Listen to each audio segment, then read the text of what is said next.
الله، حسب يا غدا. جت سليمه يا امين افندي. مش شغلك. صباح الخير يا فنديه. السلام ورحمه الله وبركاته. صباح الفل. انت مالك انت؟ ماشي ماشي يا امين افندي يا سكره، بس انا ليه النهارده ليك عندي شويه مقويات عجب. الله الله الله، هو عيب ولا ايه؟ ده حتى العلاج حلو. بقول لك ايه؟ ايه؟ من بكره مش هتركب الاتوبيس ده. ليه؟ لان النقابه مأجراه للساده الموظفين وانت مش ساده موظفين. فاهم؟ يعني هو اللي موظفين.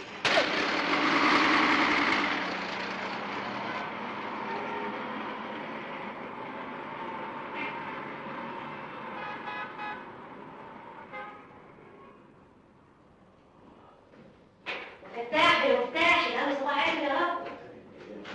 يا ابني يا حبيبي مكتبك هناك. بلبل بقول لك كده بلبل ها. لو سمحتي، يعني لو حد سأل عليا في التليفون قولي له في الحمام انا حنق شويه. مش معنى في الحمام؟ فنان. الله، هم الفنانين كبار كده. اي فنان كبير بيسالوا عليه في البيت يقولوا له في الحمام. الاستاذ فين؟ في الحمام. فين الاستاذ؟ في الحمام. انا في الحمام. في الحمام؟ بيعملوا ايه في الحمام؟ عشان يشربوا القهوه على الريحه.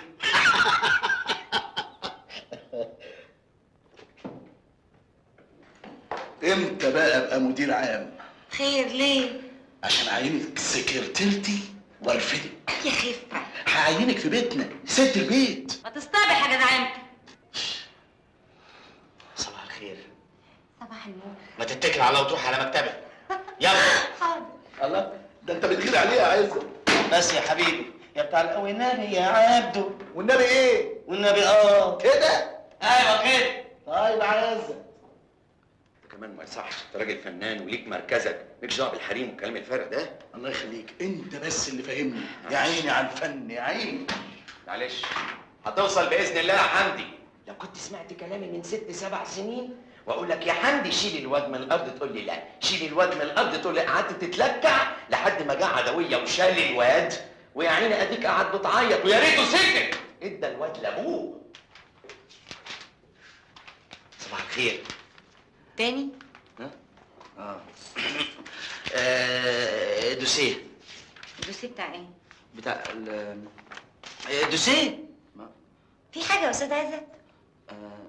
انا اسف جدا على اللي بيعمله الاخ الزميل حمدي معاكي. يا سيدي ولا يهمك. بس انت اللي غلطانه بقى. انت لازم كان توقفيه عند حد. اوقفه عند حده؟ لا خلاص، انا بقيت متعودة على كده. قولي كده بقى. اقول ايه؟ قولي انك انت اللي بتشجعيه. هو نظام خناقة الصبح؟ بصراحه وطي صوتك، المدير يدخل. انا ما